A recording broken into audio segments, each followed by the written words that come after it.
Assalamualaikum warahmatullahi wabarakatuh. Teman-teman, pernah nggak sih kamu ngerasa heran kenapa nama Muhammad begitu diagungkan, kenapa disebut di azan, di shalawat, bahkan dijadikan nama anak jutaan orang di seluruh dunia. Tapi tahukah kamu, ternyata Muhammad bukan satu-satunya nama Rasulullah Shallallahu Alaihi Wasallam. Beliau punya banyak nama, dan masing-masing bukan sekadar gelar, tapi cermin dari akhlak dan keagungan beliau. Setiap nama Rasulullah menyimpan cerita, makna, dan pelajaran hidup. Mulai dari Muhammad yang dipuji, hingga Nabi Ar-Rahmah, sang pembawa kasih sayang. Dan di video ini, kita bakal bahas semuanya. Setelah kita ngobrolin tentang tawadhu Rasulullah, gimana beliau merendahkan diri padahal beliau mulia luar biasa. Hari ini kita lanjut ke sesuatu yang nggak kalah dalam maknanya. Nama-nama Rasulullah Shallallahu Alaihi Wasallam. Dan ternyata, nama beliau bukan cuma satu. Rasulullah sendiri menyebutkan beberapa nama beliau dalam hadis yang diriwayatkan oleh sahabat mulia, Abu Musa Al-Ash'ari. Beliau adalah sahabat yang terkenal dengan suara merdunya saat membaca Al-Quran, sampai Rasulullah pernah memuji, "Wahai Abu Musa, engkau telah diberi suara seindah suara keluarga Daud." Nah, Abu Musa meriwayatkan, Rasulullah bersabda, "Aku adalah Muhammad Ahmad Al-Muqaffa Al-Hashir, Nabi At-Taubah dan Nabi Ar-Rahmah." Hadis riwayat Imam Muslim. Keren banget kan? Kita kupas satu persatu karena masing-masing nama Rasulullah ini penuh makna dan cinta. Nomor 1, Muhammad, yang banyak dipuji. Ini adalah nama yang paling kita kenal.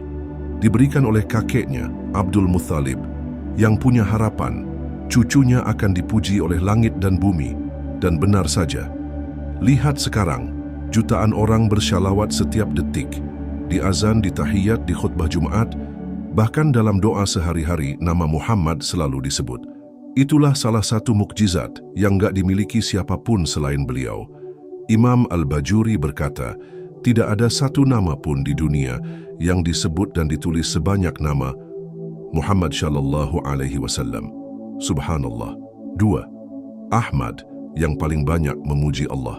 Disebut oleh Nabi Isa alaihi salam dalam Al-Quran, namanya Ahmad, surat Asy-Syaff ayat 6. Nama Ahmad ini lebih dalam. Kalau Muhammad artinya yang dipuji, maka Ahmad artinya yang paling banyak memuji. Jadi Rasulullah itu bukan cuma manusia paling terpuji, tapi juga manusia yang paling banyak memuji Allah. Cinta Allah luar biasa. Dalam tiap langkah, tiap nafas penuh zikir dan syukur. 3. Al-Muqaffa, yang datang terakhir dan menyempurnakan.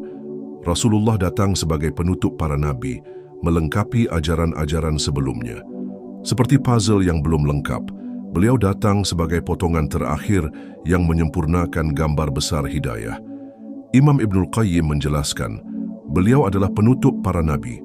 Setelah beliau, tak ada lagi wahyu, tapi warisan ilmu dan sunnahnya akan hidup sampai hari kiamat. Nomor 4. Al-Hashir, yang dengannya manusia akan dikumpulkan. Di hari kiamat nanti manusia akan dikumpulkan setelah kehadiran Rasulullah. Rasulullah yang pertama dibangkitkan. Beliau pula yang pertama mengetuk pintu surga.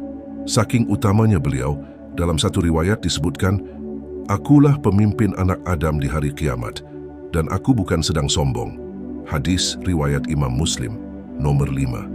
Nabi At-Taubah, Nabi yang membawa taubat. Di antara nama-nama beliau yang paling menyentuh, Rasulullah adalah pembuka pintu ampunan. Bayangin seorang nabi yang bukan cuma mengajak taat, tapi juga memeluk orang-orang yang jatuh dalam maksiat dan menuntun mereka kembali pada Allah. Kata Imam Nawawi, tak ada nabi yang lebih besar usahanya dalam mengajak umatnya bertaubat selain Rasulullah Shallallahu Alaihi Wasallam. Nomor 6. Nabi Ar-Rahmah, Nabi pembawa kasih sayang. Allah sendiri yang bilang, "Dan tidaklah kami mengutus engkau kecuali sebagai rahmat bagi seluruh alam." Surat Al-Anbiya ayat 107.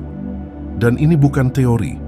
Waktu Rasulullah berdarah-darah dilempari di Taif dan malaikat penjaga gunung menawarkan untuk menghancurkan mereka, apa jawaban beliau? Jangan. Aku berharap semoga dari keturunan mereka lahir orang-orang yang beriman. Siapa yang bisa sebaik ini selain Nabi kita? Teman-teman, Semua nama ini bukan cuma gelar, tapi karakter, cerminan akhlak beliau. Mau cinta Rasulullah? Kenali dulu namanya. Karena kata Imam Al-Qadhi Iyad, tidaklah seseorang menyebut nama Rasulullah dengan hati yang hadir, kecuali akan tumbuh cinta dan rindu kepada beliau. Yuk, kita perbanyak salawat. Jadikan nama-nama Rasulullah ini bagian dari zikir kita. Ajarkan juga ke anak-anak kita, ke keluarga kita, agar hati kita makin dekat dan melekat dengan Rasul yang paling mulia. Allahumma sholli ala Sayyidina Muhammad wa ala ali Sayyidina Muhammad. Wassalamualaikum warahmatullahi wabarakatuh. Jangan lupa like, share, komentar, dan subscribe channel Narasi Nabawi. Biar makin banyak yang kenal siapa Rasulullah sebenarnya dan jatuh cinta pada beliau sedalam-dalamnya.